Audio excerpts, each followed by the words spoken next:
Salut tout le monde, salam alaikum, azulation, bienvenue dans l'arène. Les amis, en fait je viens de découvrir une chaîne, c'est Abou Dener. C'est très intéressant les lives qu'ils font. Ils parlent religion mais ils en parlent bien quoi. Ils apportent aussi leur point de vue dans l'eschatologie, etc.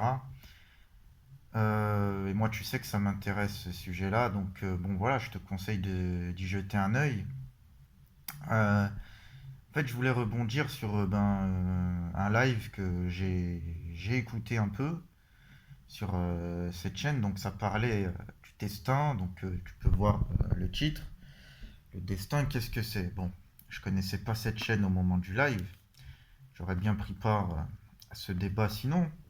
Mais c'est vrai que le destin, c'est un sujet intéressant du coup, autant en parler là maintenant, en vidéo. Alors, qu'est-ce que c'est que le destin? Déjà, faut pas confondre, même si c'est lié, c'est très lié, destin et déterminisme. À la mesure où le déterminisme, c'est un ensemble de causalités qui conditionnent tes actes. Et effectivement, c'est lié au destin, vu que le destin est déterministe en soi, dans la mesure où on t'explique que tout ce que tu accomplis est déjà écrit. Ce qui fait que, de base, oui, c'est du déterminisme. Il y a quand même une nuance entre les deux. Le problème d'une conception, comment dire, d'une conception absolue de, du destin et du déterminisme en particulier, c'est justement le fait que cela déresponsabilise tous nos actes les plus abominables, les plus affreux, les plus horribles.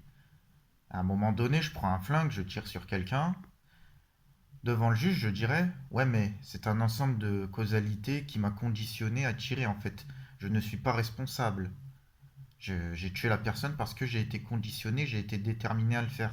Ou, pire encore, j'ai tué la personne parce que c'est écrit dans un livre, c'est mon destin. Donc c'est pas de ma faute. Voilà, dans ce live très intéressant que je te recommande d'écouter, à un moment donné, ils ont pris un exemple un peu trash, celui de Jack Lang. Jack Lang, bon, qui est ministre, etc., qui va au Maroc se taper des gosses, et il y en a un, il a fini mort, la tête dans un seau de merde, comme disait le regretté Roger Hollindre.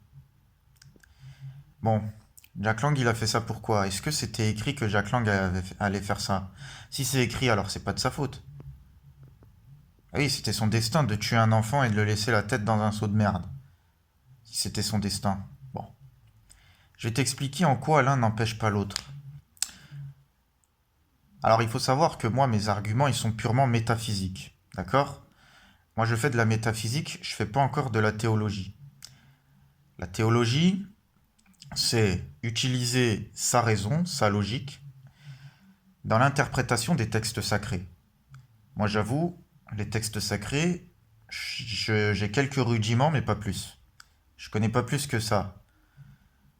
Eux, ils s'y connaissent mieux que moi sur la religion à proprement parler. Par contre, la métaphysique, c'est de viser sur la création humaine, sur ce qui va au-delà de la physique, hein, métaphysique, directement à partir de la raison humaine, sans toutefois obligatoirement passer par les textes sacrés. La théologie est une forme de métaphysique, mais toute métaphysique n'est pas théologie. Aujourd'hui, comme niveau théologie, bon, je je connais pas grand-chose, j'utilise uniquement ma logique.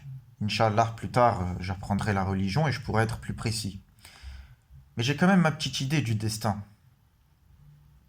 J'ai ma petite idée de tout cela. D'accord? Donc, j'espère que vous avez compris quand même cette différence entre théologie, métaphysique. Aujourd'hui, je fais un peu de métaphysique. Bon. Alors, on nous explique, Dieu, Allah, c'est le qalam, c'est ça, si j'ai bien compris. il a tout écrit, et effectivement, s'il a écrit quelque chose pour toi que tu n'accomplis pas, est-ce que ça signifie que Dieu ne savait pas que tu n'allais pas accomplir cette chose-là? Comment Dieu aurait-il pu ignorer que tu allais merder? Comment Dieu, tout-puissant, dont la logique nous échappe à nous, simples êtres humains, on ne peut pas tout comprendre chez Dieu, ça faut bien savoir. Bon, quelque chose d'aussi puissant, c'est mort. C'est quelqu'un même d'aussi puissant. Parce que pour moi, Dieu, c'est pas uniquement une puissance, c'est un être. C'est vraiment quelqu'un d'aussi puissant ne peut pas ne pas avoir conscience de son existence. C'est pour ça que je ne crois pas vraiment au Dieu spinoziste. C'est pas possible.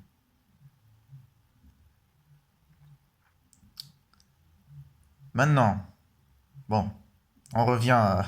Je sais que c'est casse-tête en fait, hein. C'est très mathématique finalement.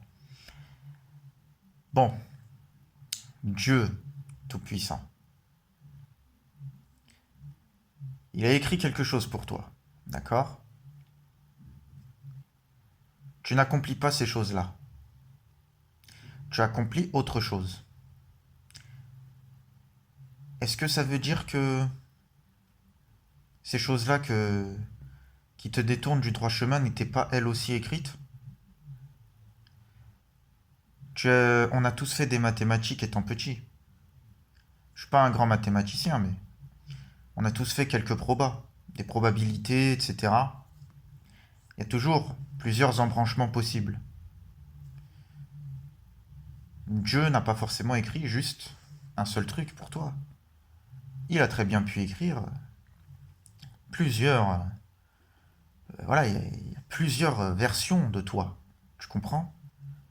Hein, on a deux anges avec nous. Un ange du bien à droite et un ange et un petit démon à gauche. Qui note tout ce qu'on fait. Pourquoi, à votre avis?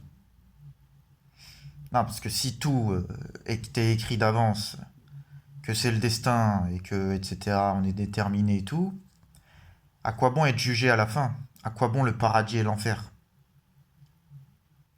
Moi, c'est ça la question que je me pose.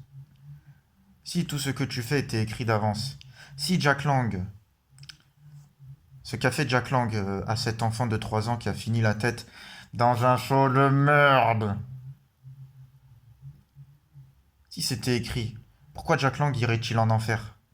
Pourquoi Jack Lang serait-il une mauvaise personne? C'est pas sa faute, c'est écrit. Mais peut-être que ce n'est pas ça qui est uniquement qui était écrit. Peut-être que on a chacun plusieurs livres en nous.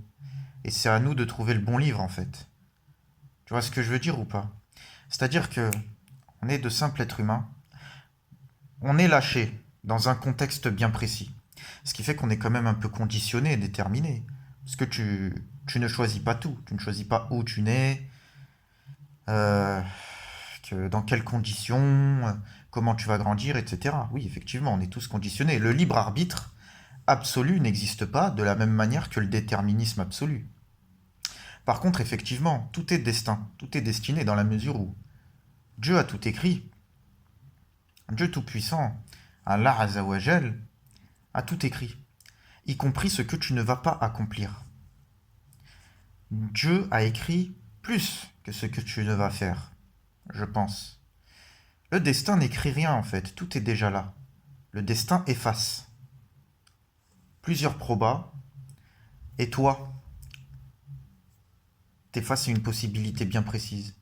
Tu choisis le bien ou tu choisis le mal? On regarde, et là les anges que t'as avec toi là, ils te regardent et ils effacent. Ok, il aurait pu faire le bien à ce moment-là, mais il l'a pas fait, on efface ça, on marque qu'il a fait le mal. Voilà, et ça va le guider vers ça. S'il continue à faire le mal, au final, il va finir en tuant un enfant après l'avoir violé et avec la tête dans un seau de merde. Par contre, s'il fait le bien, ce sera un bon ministre. Jack Lang sera un bon ministre, il va sauver la France et patati patata. Et peut-être à la fin, il va se convertir à l'islam aussi. Parce que bon, on pense en tant que musulman, voilà, bon, on va dire conversion à l'islam ou pour respecter les amis chrétiens, il va être bon chrétien, bon croyant, reconnaissant envers son Seigneur, son Créateur, etc. Bon. Sauf que ça n'a pas été le cas. Est-ce que le fait que tout soit écrit déresponsabilise Jack Lang? Non, bien sûr que non. Parce que Jack Lang aurait très bien pu faire autre chose. Il aurait très bien pu choisir une autre voie. Et ce n'est pas parce que Jack Lang n'a pas fait le bien en tant que ministre que ce qu'il aurait pu faire de bien en tant que ministre n'était pas écrit déjà. Mais ça a été effacé. Maintenant, c'est effacé. Parce qu'il a fait de la merde. Voilà. Et c'est vraiment le cas de le dire, il a fait de la merde. Euh, il y a certains jeux vidéo où justement on te laisse la possibilité de faire certains choix à un moment. Et ça va influer sur la fin du jeu en lui-même, pour ceux qui ont joué à quelques jeux vidéo. Je sais pas, apparemment The Witcher 3. Bon, j'avoue, je l'ai pas fini, mais The Witcher 3. Selon les choix que tu fais, l'histoire sera différente. Si on est capable de faire ça dans un jeu vidéo, vous croyez vraiment que dans la vie réelle, dans un monde créé par Dieu Tout-Puissant, ce ne soit pas déjà le cas? Voilà. C'est à peu près ce que je pense. Je dis pas que j'ai raison, mais je ne dis pas que j'ai tort non plus. Donc merci les amis et à bientôt.